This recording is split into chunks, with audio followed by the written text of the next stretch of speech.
Good evening and welcome to Lunar New Year Celebration 2021, brought to you by the Multicultural Center and the Lunar New Year Planning Committee. My name is Jan Rose Sampson and I'm a multicultural peer advocate here at the Multicultural Center. I'm a graduating senior majoring in computer science and I'm excited to be hosting tonight's Lunar New Year program. Before we begin this program, we would like to start by acknowledging the history and legacy of colonization. UT Dallas stands on land originally settled and occupied by the Caddo, Wichita, and Comanche people. We recognize the history of UT Dallas begins with the forced removal of the indigenous people through the legacy of colonization. The Lunar New Year signifies the beginning of the year based on the lunar calendar and is widely celebrated here in the United States and throughout many Asian countries. Now, I'd love to introduce the other MCs for this evening. Hello, my name is Simon, and I'm a junior neuroscience major. I'm representing the Chinese Student Association. Hello, I'm Sarah. I'm also a neuroscience major. I'm a senior graduating this semester, and I'll be representing the Japanese Student Association. Hello, my name is Ruth. I am a junior in ATech, and I am representing Hallyu Wave. Well, tonight we're kicking off our big cultural finale with a lion dance performance by the Jiu Long Association. Then we'll be taking a virtual trip around the world through a fashion demonstration by the Japanese Student Association, a vlog by the Korean International Student Association, and a cultural performance by the Filipino Association. And then we'll end our night with a super fun trivia. This will be hosted by the Chinese Student Association. I hope y'all are excited for tonight's big cultural finale for Lunar New Year. And first up, we had the lion dance performance to kick off our Lunar New Year celebration. Let's talk a little bit about the background of lion dances. So I think Ruth actually disconnected from us. So in Chinese culture, the lion symbolizes power, wisdom, and superiority. People perform lion dances at Chinese festivals or big occasions, and this is to bring good fortune and chase away evil spirits. Yeah, that's right. The lion dance is one of the most important traditions at the Chinese New Year. It is performed to bring prosperity and good luck for the upcoming year. And the lion dance is also a way to create festive atmosphere to bring happiness. So performing in the lion costume, it's also accompanied by the music of beating drums, clashing cymbals, and resounding gongs. And lion dances will always imitate the lion's various movements or demonstrate martial arts dignity, and that just really depends on the style. Well, everyone give a round of applause for the Jiu Long Sports Association. Woo!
Wow, that was so cool. What an amazing kickoff to this year's Lunar New Year, day 2.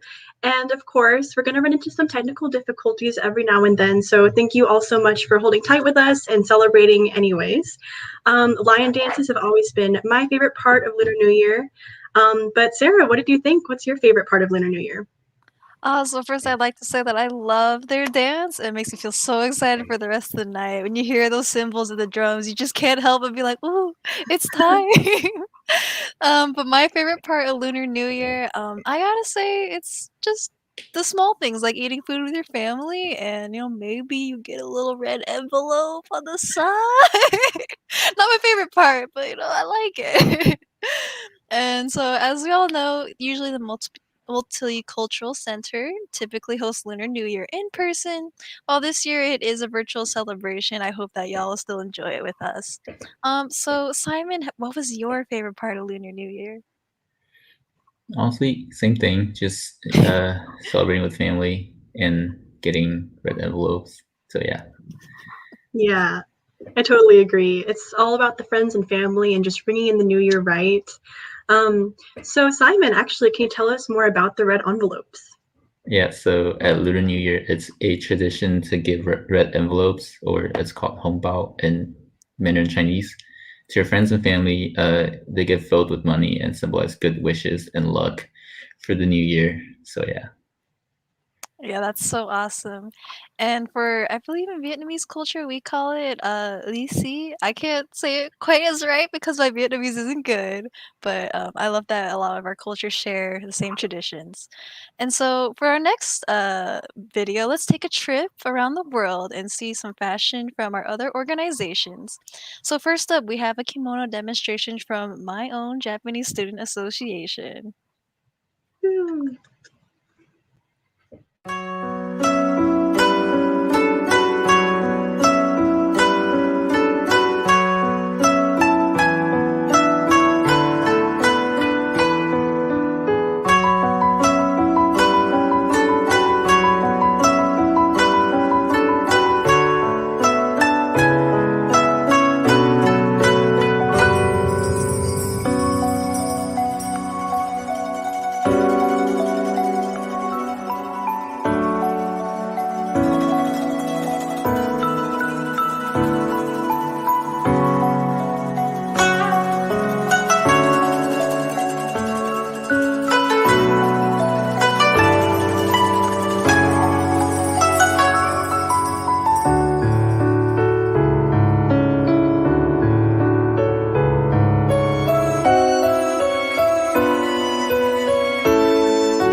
Ooh.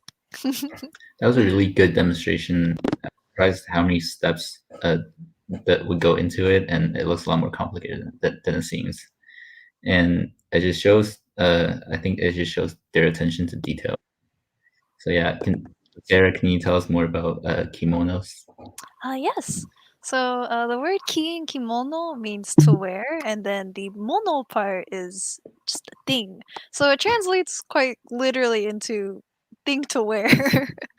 uh, so kimonos, as Evangelina in the video demonstrated, they are the traditional Japanese garment, and they are usually worn to more formal events.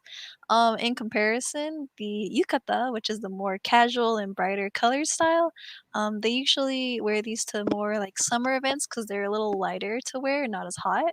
So think of like summer fireworks, some hanabi. Uh, so kimono is usually a little more formal, a little thicker, and yukata are just a little more fun. Yeah, I was like, wow, how many steps there are to it. It's like a lot to put on and take off, but it looks really pretty, so it's all worth it in the end. I really like how the bow turned out too in the back. I think they're really pretty. Yeah, I loved seeing it, especially her doing it solo. That must have been a lot to practice, but she did a great job. Next up, we actually have a special segment where we'll be transported to another part of the world, South Korea. So let's all watch this vlog from the Korean International Student Association. Hi guys, today is the day I leave Texas for a month, and I'm in the Dallas DFW right now, and it's quite empty.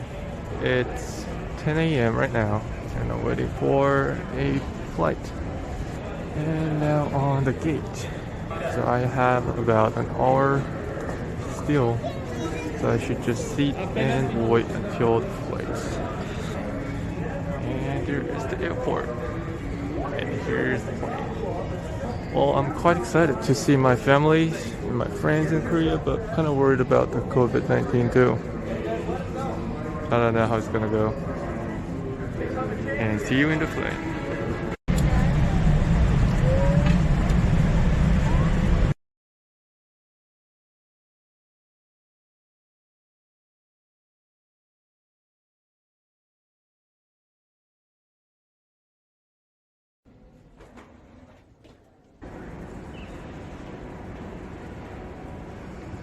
So today is the day one of the quarantine, so I'm gonna head to the hospital to examine whether I have a COVID-19 or not. So I'm on the outside. Any buses or subways or public transportation would be not available, so I have to walk and see you there.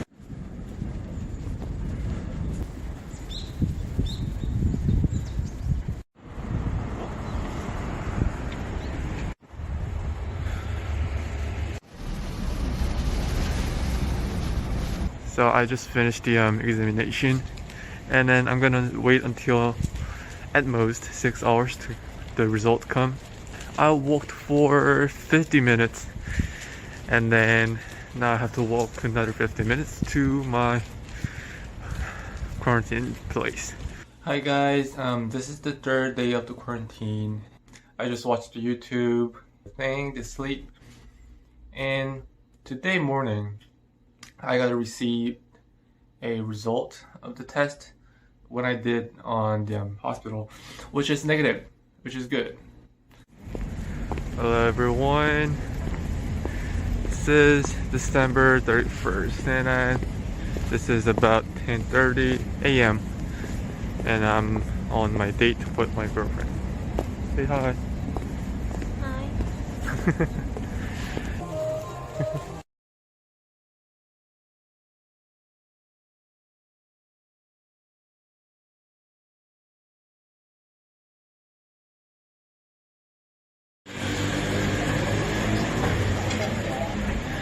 It's past 9 p.m. and due to the 2.5 level restriction, all the stores are closed except they are accepting deliveries. So basically you don't have nowhere. You have nowhere to go past 9 p.m.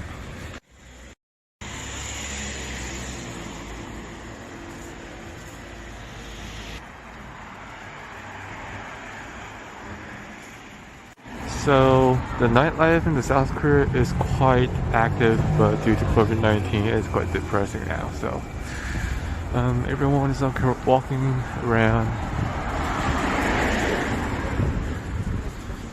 and so far I've shown you how's the nightlife and how's the street and how's the culture in my town. So and very soon, like in a few days, I possibly can show you the subway systems, the public transportation systems in South Korea, how they work. Because it's significantly very different from the United States, and it's quite, and I'm quite sure that it's gonna be somewhat entertaining and it's somewhat interesting system for those viewers in United States.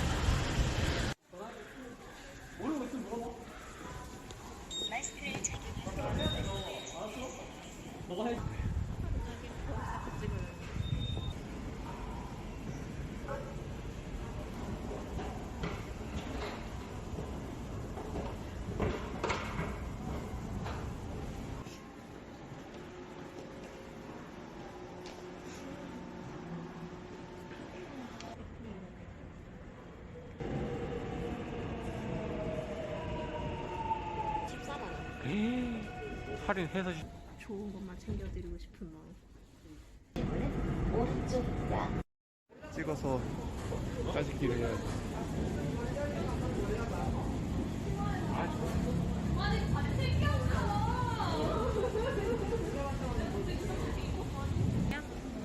청국장.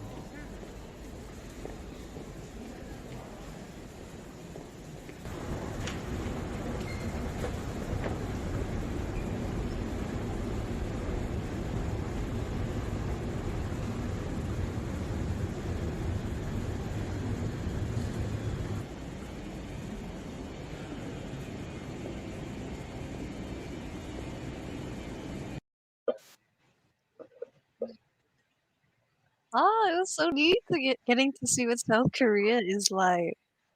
Yeah, no, right. I like seeing a glimpse of what life is like there. So Ruth, is there Lunar New Year celebration in Korea? Can you tell us about it? Yeah, sure. Korean New Year is the Korean version of Lunar New Year. It's celebrated at the same time as Lunar New Year, but every few years, though, it actually can fall a day apart sometimes. Wow, that's so interesting. Well, apparently this year, Korean New Year and Lunar New Year fall on the same day, February 12th. Well, let's keep watching and see the rest of the vlog.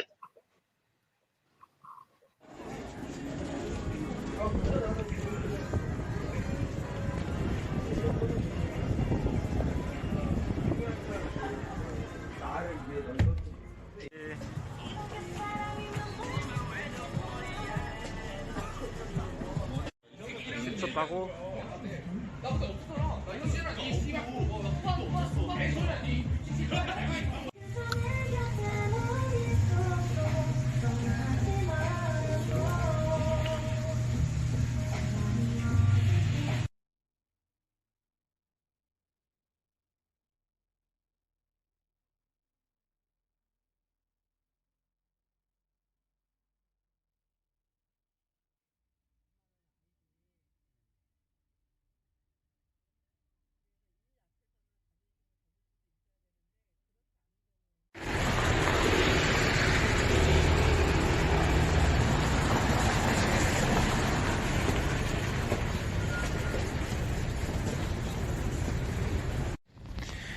Today I was planning to meet a friend from USA and see, it's snowing. So I can't take a taxi. I should take a subway or bus for like 30 minutes. And the weathercast said it's not gonna snow a lot, but apparently it's heavy snow. It's very heavy.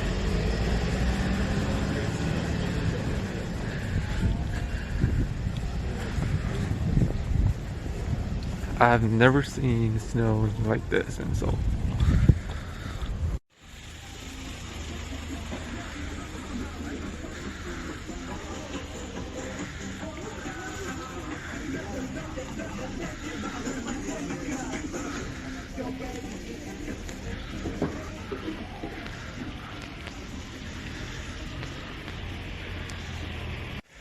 Well, yeah, I came back from the dinner appointment with my friend, and I tried to film the nightlife in Seoul, but apparently this 2.5 level restriction is not really helping me. So you can see, so this is almost the midnight, and then the nightlife in the Seoul is really bright and active, and everyone should be supposed to be walking around, maybe drunken, but you see all the stores are closed, even this cafe. So normally the bar is 24 hours open, but you can see that it's all closed. If you're past 9 p.m. then you should go home because there's nothing to go, nowhere to go.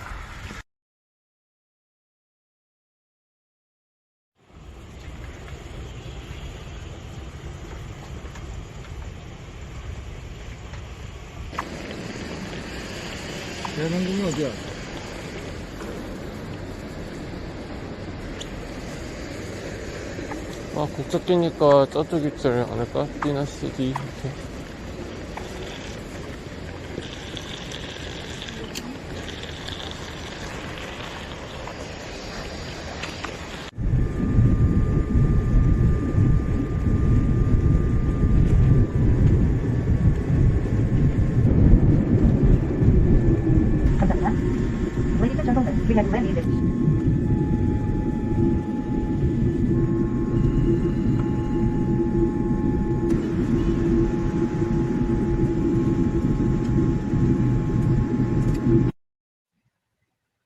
Wow, that was a really interesting vlog, and I loved seeing all the snow. What a surprise. I honestly can't wait to visit South Korea one day. What did y'all think? Well, I noticed how the buildings by the streets, I assume they're residential buildings, they're taller, and the streets are more crowded. But despite that, I liked how clean the streets are and how clean the subway stations are. And I think I noticed someone said in the chat that it's much cleaner than New York City's. So I agree. Yeah, I also love the street views. Like I'm a person that loves taking walks, so feeling like I was there walking around in South Korea was really cool. I also loved seeing the snow too. Yeah. I don't really get to see snow much here, so yeah, that's an experience I'd love to have over there. Yeah, I think the closest thing we had was that one little flurry day here in Texas, but that was gone in like 1 hour. Yeah. And I also love the part of the vlog where y'all were on your food. You just took a little picture of your food, like, the camera eats first. All right, so for this next video, we get to see this exciting cultural performance by the Filipino Student Association. I hope y'all been enjoying.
I really liked how their performance like told a story. Yeah, from the lighting to the music and to dancing, it just adds a layer of just mystery to it. It's really interesting. Yeah, and I think I saw Miss Ellen in the comments is saying in the stone bowl, I believe they were holding the flame. And I think my favorite part was just that small detail, how delicate you have to be to work with that during a dance, and also their I think it was bamboo poles that they have as the prop. I love how that all comes together. Yeah, that was so awesome seeing the fashion and the culture from all over the world, from KISA's blog to FSA's performance and the kimono demonstration. Wow, like everyone did so awesome. Let's all give them a virtual round of applause. Woo! Oh, thank you, everyone. Yeah, FSA did a great job with that performance, especially. But before we transition to our last part of the program, we do have a few announcements. First, we encourage everyone to take our survey and tell us what you thought about tonight's Lunar New Year event. We also want to take this time and thank everyone who attended the 2 nights of Lunar New Year. And before the night ends, I want to thank the student organizations that helped with this year's planning: the Korean International Student Association, the Filipino Student Association, Hallyu Wave, the Vietnamese Student Association, the Japanese Student Association, and the Chinese Association, and of course, You're the welcome. Jiu Long Sports Association. Woo! Y'all were awesome. And my MCs, y'all were amazing as well. We really couldn't have pulled this off without you. Yes, and before we continue to the next event, we have one more announcement. So tomorrow at 10 a.m., the Multicultural Center is having their Magnifying Our Vocal Engagement event, or MOVE. So the MOVE Student Retreat will be on Microsoft Teams, and if you'd like to join us for a fun-filled day with UTD students, and this is within the Asian American and Pacific Islander community to connect. If you would like to learn more about UTD service and resources, hear from keynote speakers, engage in educational workshops, and also see more awesome performances from our students. So if you'd like to do that, please sign up for our MOVE event. This will be tomorrow at 10 a.m. Yes, and be sure to keep an eye out for all the programs the MC is having during Black History Month. Next Tuesday, February 9th at 7 p.m. is the Truth, Black Wall Street and Entrepreneurship panel via our social media. But the party's not over yet. Let's hear from Simon about tonight's activity. That's correct. The party's not over yet. So tonight's trivia night will be hosted on Microsoft Teams, and it will be hosted on quizzes, which is pretty similar to Kahoot. You put in a code, it will give you the code, and you join us online. So yeah, the link will be in the chat. So please join us there.